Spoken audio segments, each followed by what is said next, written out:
Well, hello again, everyone. Dear Penn Live and Patriot News readers, and now viewers and listeners. We are here with another editorial board meeting. And as some of you may know, we are going to be interviewing candidates who are willing so that our readers will have a better understanding of who's running, why they're running, and what they stand for.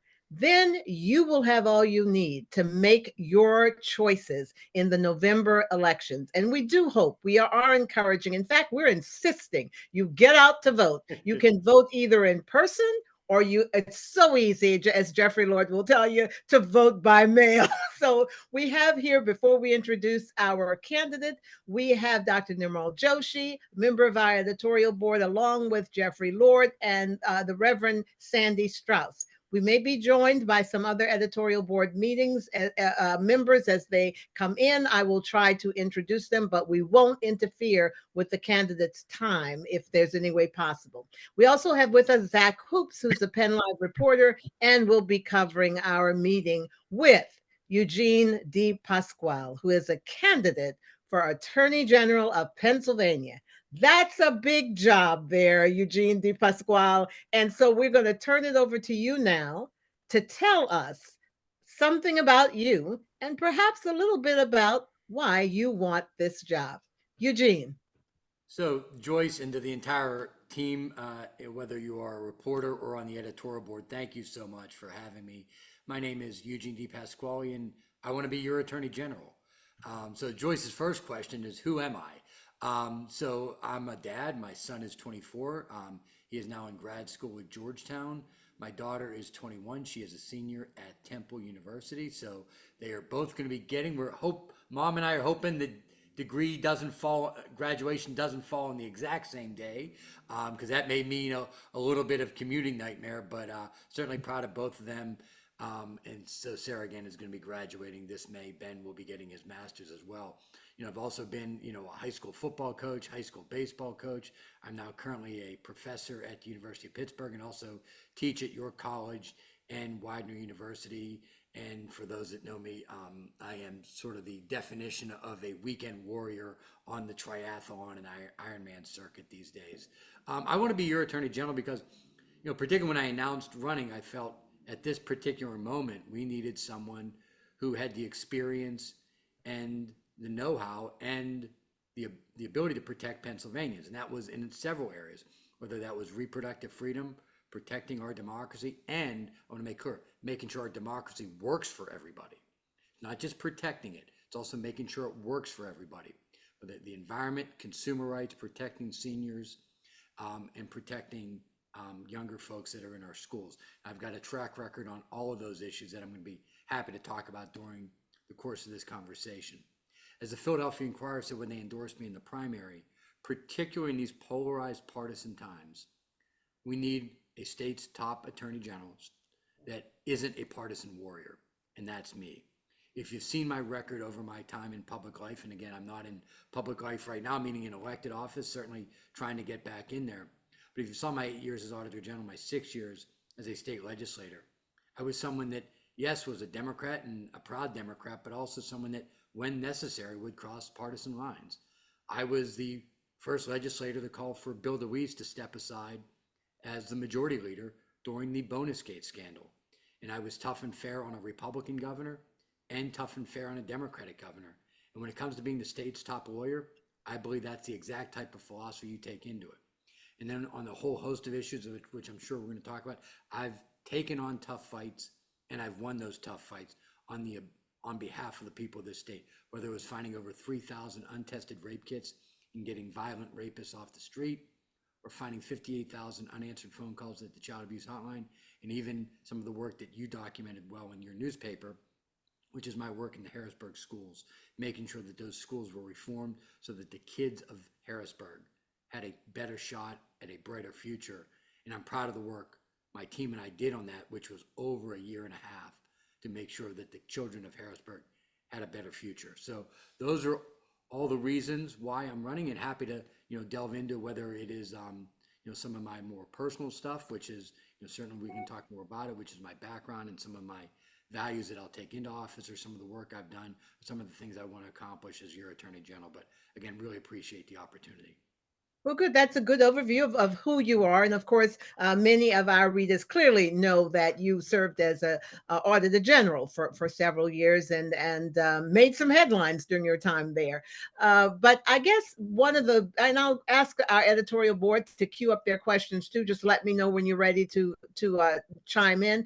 But really, just to get us started, you laid out some of the issues that you care about. But as you're looking at, the Attorney General's office and where it stands, what do you see as those top priorities that you want to do as stepping into that office? So number one, look, and some of these things are going to come at you once you take off. Sometimes things come at you that weren't anticipated, but some things we know right away. The next Attorney General will inherit election lawsuits. We know that's coming. And it is the job of the Attorney General, and something I've already have experience doing, is making sure the will of the voters is ratified. Look, I'm not here. Look, people know I'm going to be voting for Kamala Harris and Tim Walz. But the job of Attorney General is different. That is, our job is to make sure election law is followed. I have someone that's already been involved in helping craft election law, both as a member of the General Assembly and as my investigation into 2020 that found weaknesses in this Pennsylvania security system of their voter registration database. My investigation helped make sure that the changes were needed so that that system was more secure, making sure that every voter that is legally allowed to vote and does cast that ballot, that those votes get counted. And also making sure that the will of the voters is what's ratified, not fighting from lawyers, whether they be a Democrat or Republican in Washington, D.C., that are just sour grapes because they lost the election. So that's job one. Then I do believe that immediately I'm going to develop partnerships with all 67 DAs when it comes to improving public safety. Obviously, consumer protection is going to be a big issue. I am very concerned about the cost of prescription drugs. I've done investigations into these pharmacy benefit managers before. That is something clearly in my line of sight. And also reproductive freedom. I am strongly pro-choice.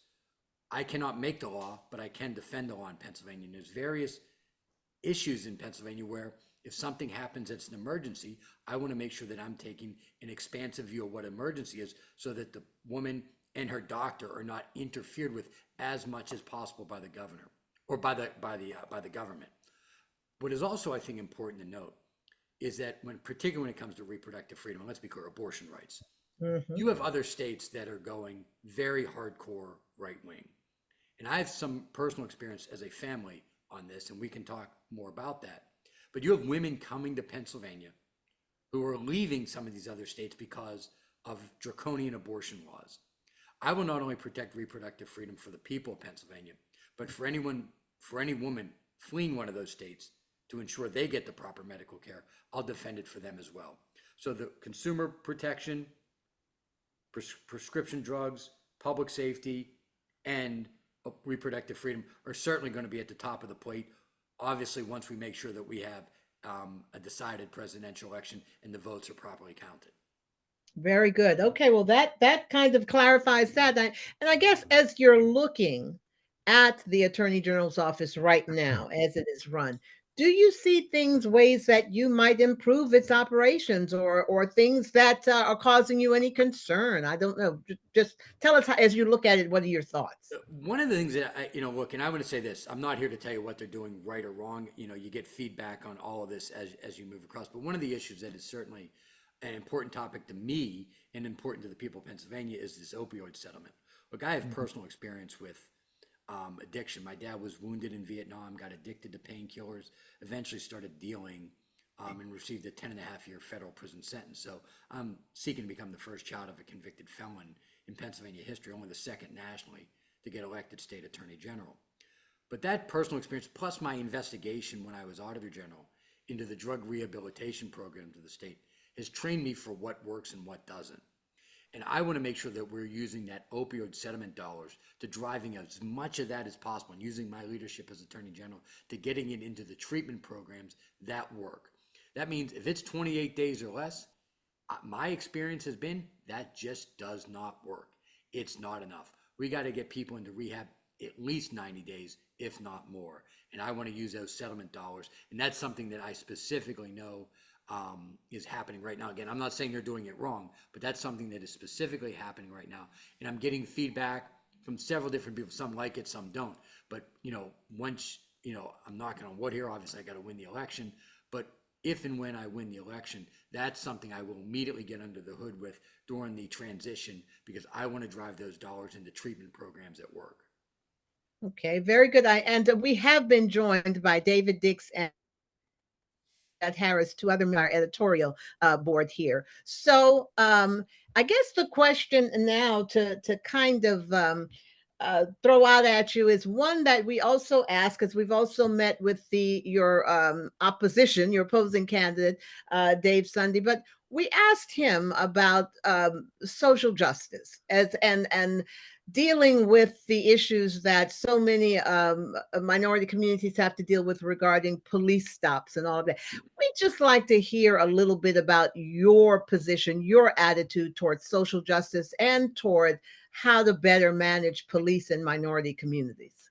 So I'm going to start off with a personal story. Again, I think sometimes these show you the values that I'm going to come into office with. When I was in graduate school at Pitt, my youngest brother Anthony, who had muscular dystrophy, he was at that point he was a freshman at the University of Pittsburgh, and I admittedly was late and flying through the streets of Pittsburgh. We were in a van, so apparently there was somebody that who was a law enforcement officer that saw that van flying through the streets of Pittsburgh and maybe had some doubts as to what was going on. I will not use all the language that was used, but basically it was stop, and then something that rhymes with mother, and then something that rhymes with another word. Got That it. shall not be used, right? And Right. so, but then we rolled down the window per the officer's request. Then he immediately saw, to be blunt, a white guy in a suit and a white kid in a wheelchair. And he then said, "Sir, can you just slow it down coming through here?" Now, I remember, like it was yesterday, my brother, we then go and he said, "Huge," because no one called me Gene, it was Huge. He said, "Huge, if we were black, what do you think the chances it would have gone down that way would have been?" So I don't say that to say I have personal experience with what it's like being a person of color. But I will tell you this, that was something where I know it just in my gut that would have gone differently. So what does it come to meaning? Look, people that do wrong, regardless of who you are, we have the right to hold them accountable. But that also means the system has to be fair and there has to be justice. And one of the things that I want to fight for is making sure that our defender system, our public defender system, is adequately funded so that we can make sure that it is a fair fight when you have to go to trial, and that people that have lower means have a fair shot at getting a good negotiator on their behalf. That's number one. Number two, we clearly have to do a better job of training our police officers. Again, 99% of them are trying to do the right thing every single day. That's something that I'll work with law enforcement all over the state to make sure that we are improving our police. As someone that grew up in Pittsburgh, one of the things that I think we've got, and again, I can't force this, but I want to work with mayors, is trying to get more community policing. I think we've got to rebuild trust between minority communities and the police department. I think it's beneficial for both when it comes to that. And finally, when it comes to the wrongful conviction unit, I'm going to make sure that we are not just using that as a talking point as Attorney General, but for anyone that was wrongfully convicted, I'll do my part to make sure that they are properly exonerated. Very good. And we've also now been joined by Vinnie Portzline, who's another member of our board and who cares very much. He's a wonderful advocate for people with disabilities. And there are several things I wanted to talk to you about and just to hear you speak about regarding consumer protections and all these scams that are out here. And we have to, what can be done about that. But let me zero in on something Vinnie is caring about. And Vinnie, I don't know if you want to ask this yourself, but you raised a lot of questions before about how we are regulating or dealing with those houses or those places that treat or that are designed to help people who are with addictions. But go ahead, Vinny. Why don't you ask the Right. question? I was talking about recovery houses. Yes. My son unfortunately passed away in one of those recovery houses.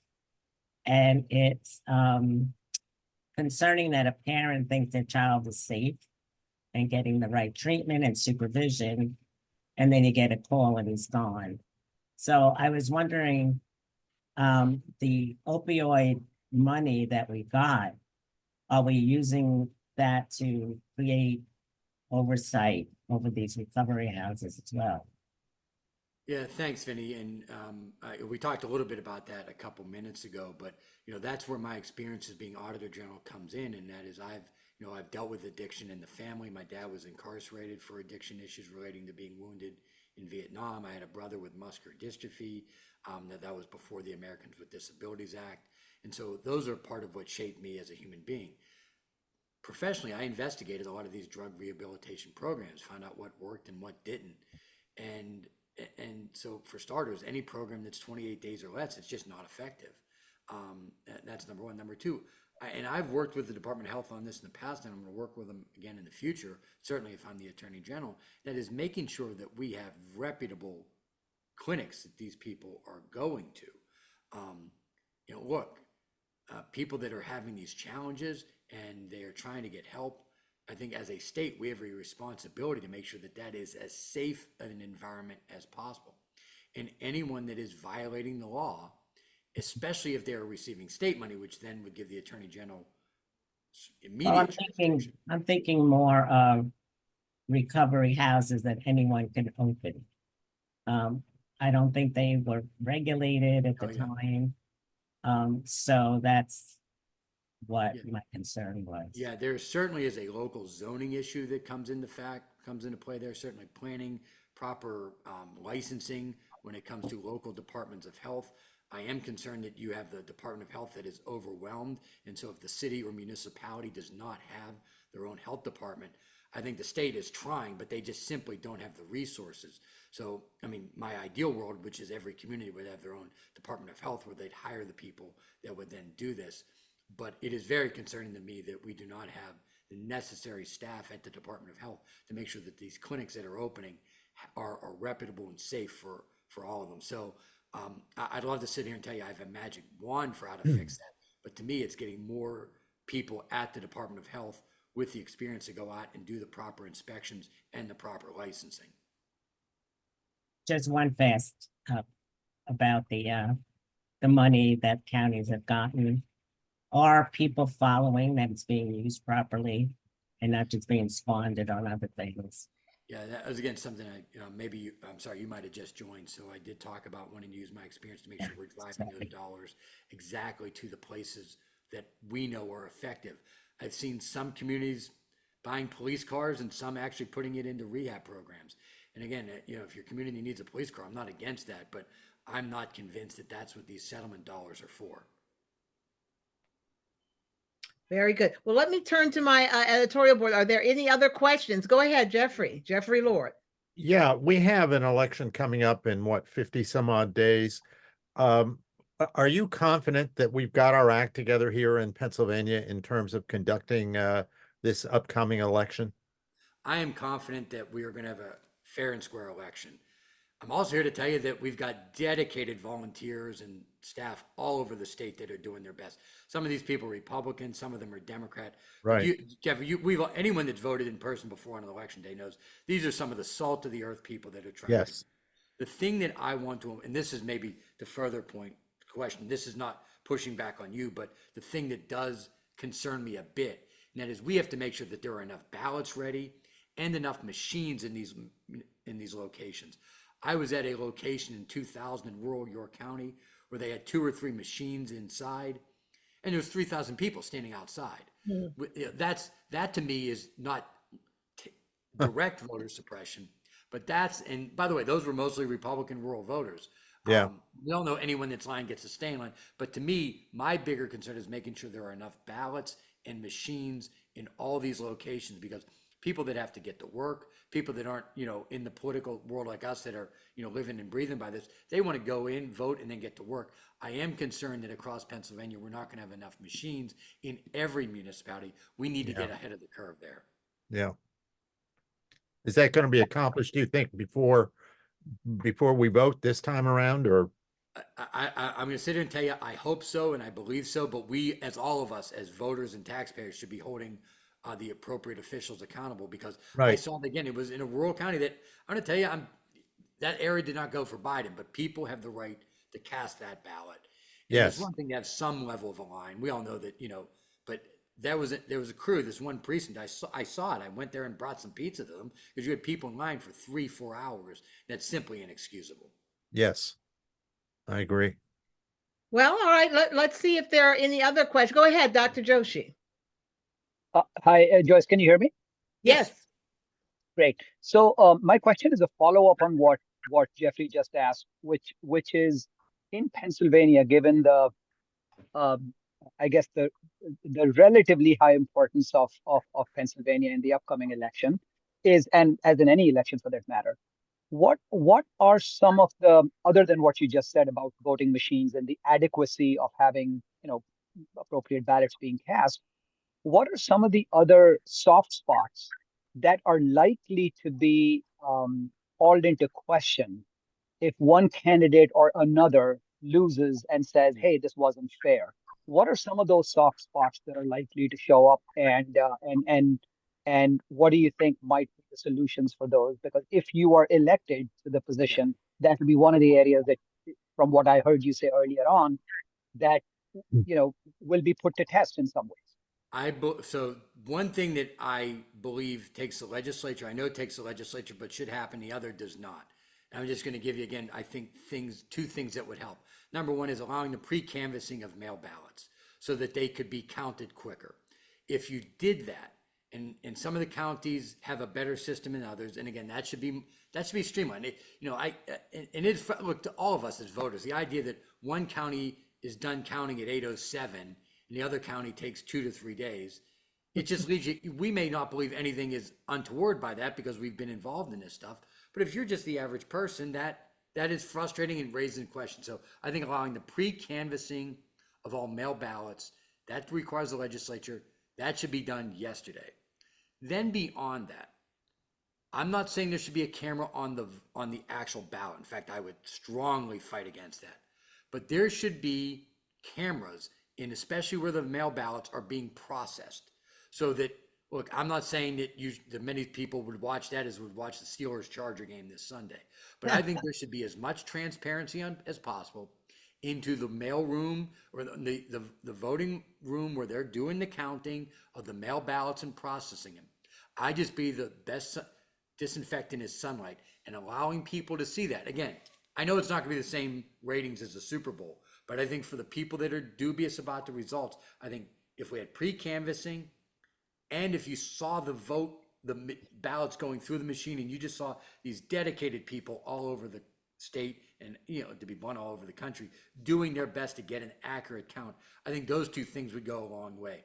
You're always going to have somebody out there, no matter who it is, that is howling at the moon. But I think those two things would go a long way towards communicating to people that are willing to sort of support whatever the result is, even if their candidate loses.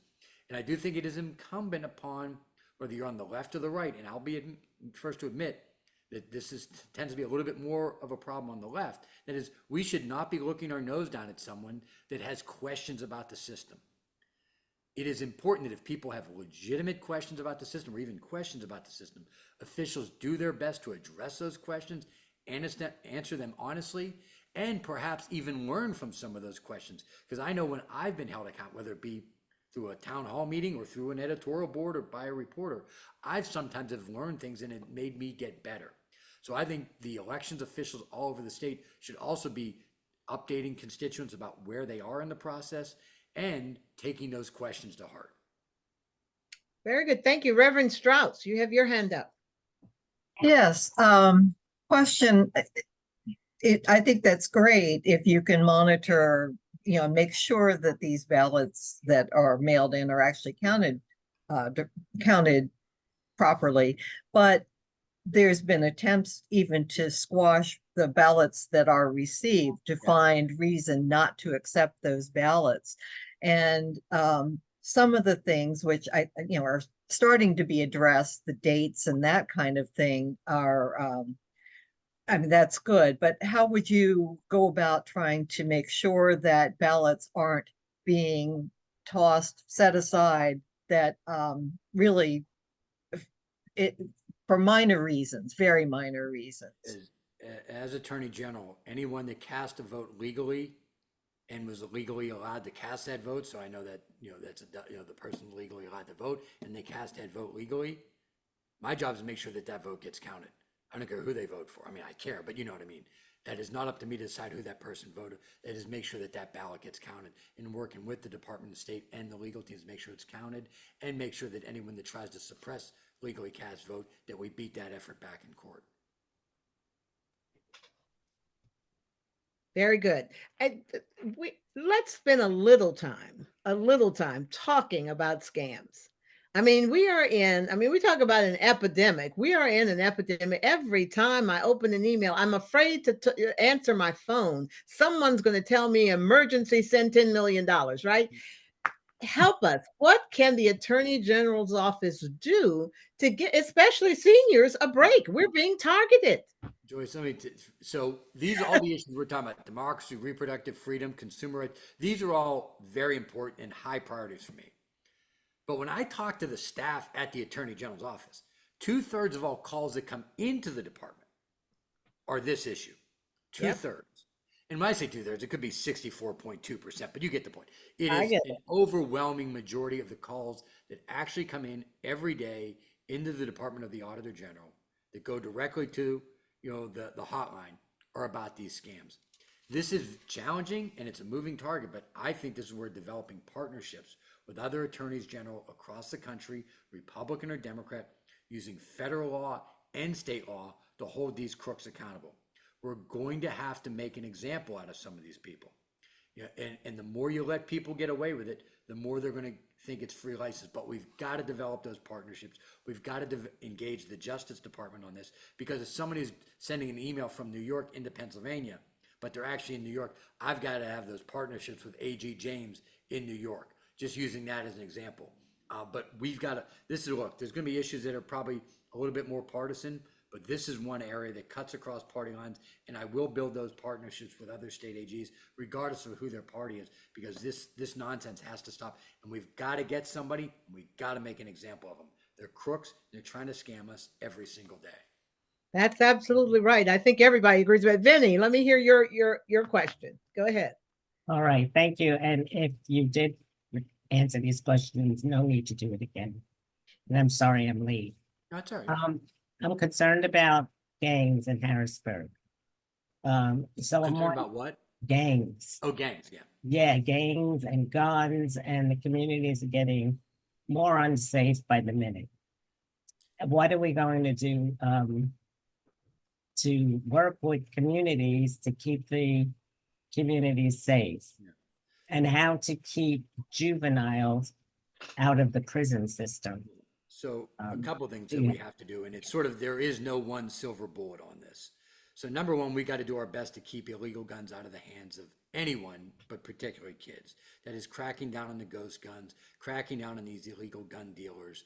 And so we do have to make an example of them. That's number one. Number two, when it comes to gun or gangs, we have to do a better job of intervention. That's using our public school system. That's using counselors. Look, if somebody harms another human being, they do have to be held accountable. But there's a lot of intervention that can happen beforehand that can be effective. Showing people that there's hope for the future. I've said the number one thing we could do to make our community safer, and again, that doesn't mean, look, obviously, someone harms another human being, you have to hold them accountable. I think it's improving our school system. I think, this is where my work in the Harrisburg school system, I think, is particularly helpful, because kids that you give hope are less likely to go down that path. But if someone does make that mistake and they do harm another individual, we do have to understand that while they're being incarcerated, that we are making sure that they have access to programs, whether it be improving their education or some mental health training, so that when they come out, because the vast majority of people that go into a prison do come out, making sure that they have the ability to get a job, and making sure that they have whether it be some type of an addiction or mental health issue, that we've helped them deal with that so they can be productive citizens moving forward. I want to hang right here for just a second, because you're really touching on something I think that many people feel is so important. Especially Harrisburg schools, and where we have so many children, Black and brown children, and the education is their only ticket out, right, of poverty and of despair. And yet, And yet, as much work as you've done to try to improve that, there's so much that still Yeah. needs to be done. Oh, Those no question. children are still not getting the kind, in my opinion, the kind of education that they need to succeed in life, right? Yeah, there's So I no, guess the question I'm asking you, you're not going to be on the school board, you're not going to be the right. superintendent. What do you think your office actually can do? Perhaps a bully pulpit is enough, but what can be done So that you can feed into that there, system? look, the Attorney General is an elected official. And people saw me as Auditor General. They saw me as a state legislator. You're not electing a robot. So the day-to-day function of the job is managing the office, you know, handling the public protection, the civil unit and the criminal unit, making sure our communities are safe, and you're holding people accountable that harm Pennsylvanians. But as an elected official, you also get to weigh in on what's working and what doesn't, and where gaps exist in state law, and what other tools can be given to either the Attorney General or to some other agency to try to improve the lives and the safety of Pennsylvanians. And that's something that I will have zero hesitancy on. That if I believe that there is something wrong happening in any section of Pennsylvania, and the reason why we can't do anything about it is because a gap in the law or some tweak that needs to be made to funding, I will immediately weigh in on that, because I think that's inherent in being a statewide elected official. And that is, to me, it is part of the job. There's the day-to-day part of being the Attorney General, but then there's also being a statewide elected leader, getting to weigh in on that. You're not just electing a robot into these jobs. I believe you're also electing a leader, and that's what I'll be as your Attorney General. Very good. Well, I think the only other thing, I mean, unless someone else has another issue that I thought we might want to hear him talk about, is we're still facing a mental health crisis that clearly impacts criminal justice. And that clearly, so could you talk a little bit about that and about what your approach might be to helping address the mental health crisis? So this impacts obviously our youth and adults. For starters, we talk about, and understandably so, the mass shootings that take place, but 2/3 of all firearm deaths in Pennsylvania, and I think this is also the case across the country, 2/3 are suicides. And I mean, that's a life you can't get back, right? I mean, you'd have to be the most cold-hearted person in the world to not have your heart go out when you find out. Well, I don't want anyone to die from a firearm, but when you find out 2/3 of all firearm deaths in Pennsylvania are the result of suicide, and a lot of them are our veterans that were put into harm's way, defending our country, defending our freedoms, and then didn't get the proper help when they came back. That's something that has to be addressed. When I was following the horrific shooting at Stoneman Douglas, Governor Wolf and I led the school safety task force. I traveled to, I'm not going to say every school district in the state, but I was in every section of the state meeting with students. Let me tell you, they had different views on guns and taxes and all that stuff. Every kid I met with said we had to do more on mental health, and in particular when it came to social media. That we have got to do a better job of keeping some of these images out of the brains of our younger people, or out of the minds of our younger people, particularly as those brains are developing. And I will be meeting with and willing to, if necessary, hold accountable some of these social media companies. I'm not saying right away that I would take action, but we've got to make sure that these younger kids are not getting some of this crap put into their head, because it leads to other problems down the line. And our kids' brains should not just be monetized so Facebook can make more money. Well, that's quite a bravo from me for sure. We've got to deal with helping our kids stay safe, and especially mentally safe. Let me turn to my board. Are there any other questions that you have, things that you would like addressed? Oh, go ahead, Jeffrey. Well, to get back to the election situation, one of the images that drove me crazy in 2020 was the sight of the so-called observers being kept like what seemed half a football field away from observing. And it was bipartisan. And I thought, how in the world could any rational person think that they are quote unquote observing an election for, fair process and all of that kind of thing, when they can't even see what's going on? Jeff, I'm laughing, but not because it's funny. It's actually crazy. I'm laughing Yes. because of how crazy it is, right? I mean, I look, without trying to be too funny, I still have pretty good eyesight for someone who's 53. But I remember seeing some of those images, and I'm like, you would need binoculars Yes, from where they were just to see the process again. I think you and I would, and well, they have no right to see who the people are voting for, but they need to make sure that that count is happening properly. And you get to have an observer from both. And by the way, it's not just the Republicans and Democrats, but any candidate. So I also want to put it out there. If you're a libertarian, you've yeah, got a candidate right, on the ballot, you can have an observer as well. And this isn't that hard. And I mean, not pushing back on you, but telling this to the election is it you have a you have the right as an observer to actually be able to observe what is happening. That's right, in Pennsylvania law. This is not that complicated. They don't have the right to count the ballots for you, but they have right. the right to observe the counting. Absolutely. I agree. It just is the visual image of it. And they had bicycle racks set up and all this kind of thing. And I thought, what are they thinking? There Or was are one, I think it was like 50 yards away or something, or yes, maybe, and yes, I'm like, I don't even know how they could see the people where they were. right. Yeah. You, So maybe that's but something if, that you can help change? well, if now this is when I would be in office, that's Right. something that you can weigh in on because Pennsylvania law, and there's sort of a reasonableness standard. And Mhm. Jeffrey probably has dealt with this a bit in some of his. There's a reasonable standard, and if they are beyond a point where a reasonable person would view them seeing, then you're violating the law, and you'd say, hey, you got to move that up. Mhm. Very good. Vinny, you had another question you wanted to Yes, throw. I did. And I had asked the other candidate this question, and it's about women's reproductive rights. You know that this conversation around the country that some states are considering prosecuting women and doctors for their choices. And I know Pennsylvania is supportive. I know the Attorney General's office is supportive of reproductive rights, but it is concerning that there is a possibility that we won't be able to make the choices. So I'm just wondering, how do you see us handling that? So first of all, I am pro-choice. In Pennsylvania law, abortion is legal. But this goes further because I think it is beyond just what Pennsylvania law is, because we all know there's interpretations in that. So here's the values I'm going to be coming in with this issue in particular. Tracy and I, before we had our oldest in October, it was the fall of 1998, we had an ectopic pregnancy at week 10. We had to get to the hospital. Tracy was bleeding. Her life was in danger. She could have died. And at a minimum, our ability to have children, again, we wanted to have kids. We ended up having 2 great kids, was imperiled that night from an ectopic pregnancy. There are now 5 states in the country that women are going, potentially can go to jail for that, because that was at week 10.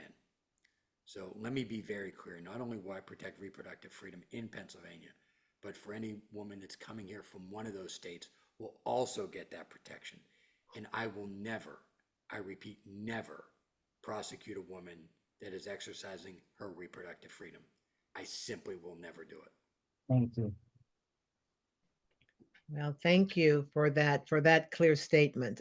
Are there any other questions or follow-ups? Oh yes, Zach, go right ahead. Sorry, yeah, we just have a few minutes at the end.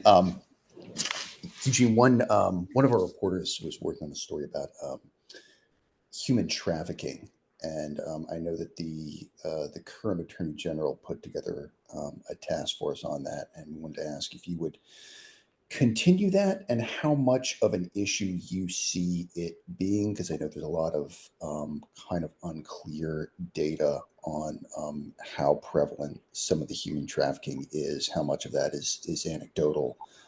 Just want to get your take on that. First of all, you have my commitment that I will keep that task force going. That is something that when I'm involved with the other state AG association, that particularly in the bipartisan way, working with AGs across the country and the Justice Department on that. When it comes to the specific data though, Zach, I always try to be as precise as possible, and that is something that I don't have access to the real data yet. So I know from talking to people in law enforcement, it is a real issue. It is not hyped up, but I don't want to sit here and tell you I have the precise data when I do not. So when I do, I'm going to be happy to, hopefully if I win this election, I'll be more than happy to share that with you. But I do know it is a real problem, and the people of Pennsylvania have my word that I'll continue that task force's work. And also, and this is more of a sort of big picture question, but how much concern do you have about political extremism or political violence, particularly after the election? I know that now that we've seen, 2 assassination attempts on Trump, we've seen some increasingly violent rhetoric, I think.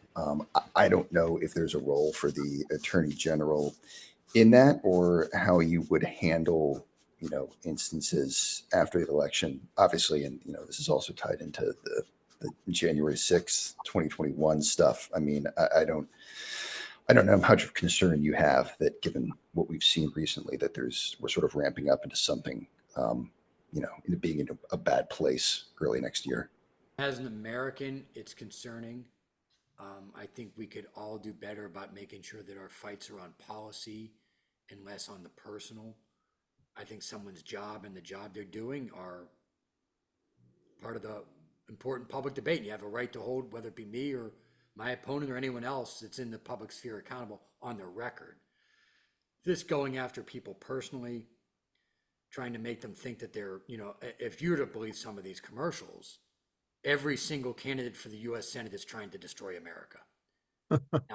Now, I say this somewhat joking, but if you watched all those ads and took them seriously, you would come away with every single candidate for public office is trying to destroy America. Now, that is not to say that they can't run those ads, because you can hold people accountable. But if you were taking all those ads literally, I think you could come away with that conclusion, which then, if you already have some other mental health issue and you truly believe in this despair, I think that can lead you to a dark place, which gets me to, look, I think as politicians and public officials, I think everybody across the political spectrum can do a better job of making things less personal, toning down the rhetoric, and focusing in on the legitimate issues of the office.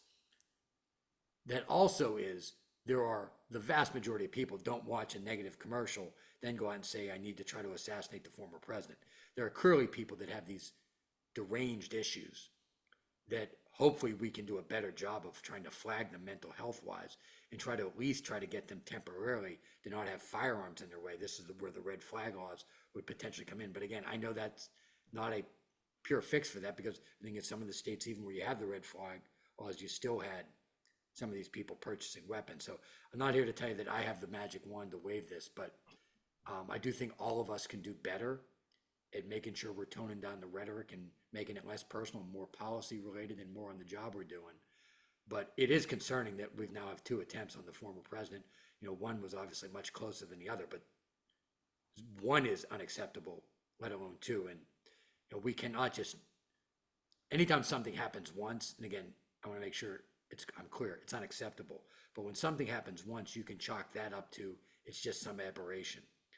January 6th and now 2 attempts on the former president, it is no longer an aberration. Actually, just on that point, we had an editorial board meeting with some faith leaders on Friday who are quite alarmed at the rhetoric, but but they're also putting the blame, or at least some of the, the cause of concern, on the Republican side, and especially on former President Donald Trump, in that, especially with the latest things coming out attacking the Haitian community, and apparently blatant lies against those folks. So the point that they're making is that this has to be toned down across the board, candidates. But unfortunately, we do see a lot of it coming from one candidate, and the presidential candidate. Go ahead, Jeffrey. I can't hear you. You got to unmute. Go ahead. Does the Attorney General's office, when we have a presidential candidate or a president visit Pennsylvania for whatever reason, does the Attorney General's office have any role in helping with security? I will tell you that once I know the answer to that, I would be more than happy to give you the direct answer. I know they have a role potentially in the prosecution, particularly if you're in a county that is a smaller county. And there's obviously a federal and state role, and some of the smaller counties have much smaller DA offices. So then the state attorney general has to provided a minimum staff support, if not take over the case.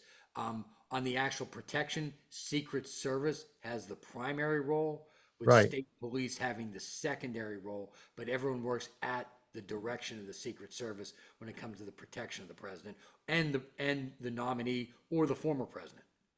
Right.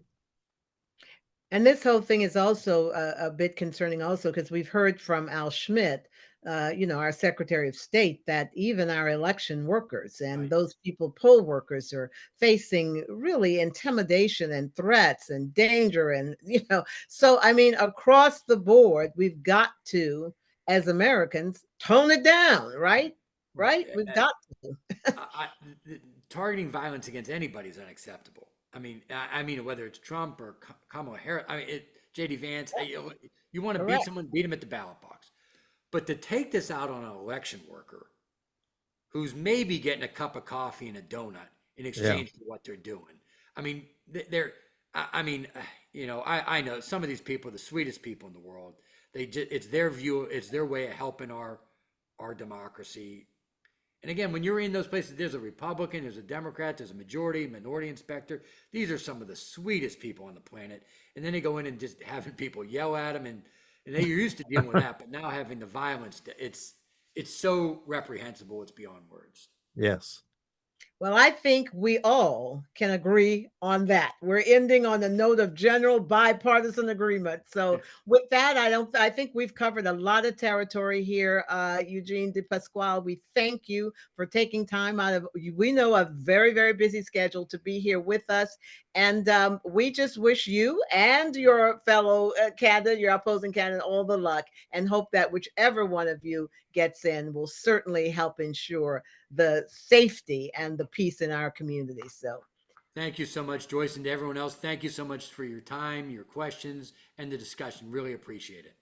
All right. With that, I will see you guys later. We'll have some other meetings set up with other candidates in the coming week. And thanks to our readers for joining us. Bye-bye, everybody.